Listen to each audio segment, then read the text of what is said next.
उद्या उद्योगधंदे वाढले, उद्योगपती वाढले, उद्योग आल्यानंतर इथे रोजगार निर्माण होतो. रोजगार निर्माण झाल्यावरती बाबा घरं उभी राहतात, मुलं मुली उभी राहतात, त्यांना नोकऱ्या मिळतात, त्यांचे संसार उभे राहतात.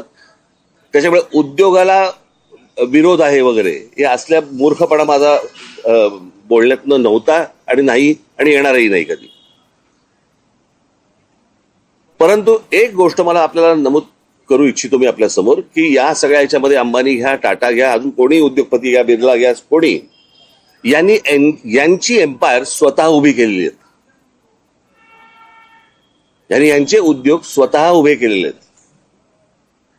म्हणजे आज जर समजा तुम्ही विमानतळ ही एक जर समजा गोष्ट बघितली तर 7 का 8 विमानतळ आज गौतम अदानींना देण्यात आलेली आहेत केंद्र सरकारकडनं.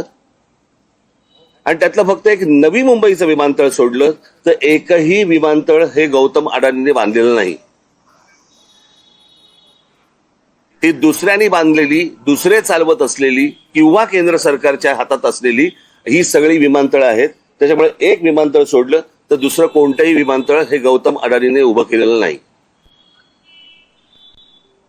पोर्ट्स याच्यामध्ये एक मुंद्रा पोर्ट सोडलं तर जेवढी पोर्ट्स आता त्या गौतम अदानींच्या हातामध्ये आता आहेत यातलं एकही पोर्ट हे गौतम अदानीने स्वतःहून उभं केलेलं पोर्ट नाही. ही दुसऱ्यांची पोर्ट्स होती, त्यांना गन पॉइंट वरती आणून त्यांच्याकडनं ही संपूर्णपणे पोर्ट्स विकत घेतलेली आहेत.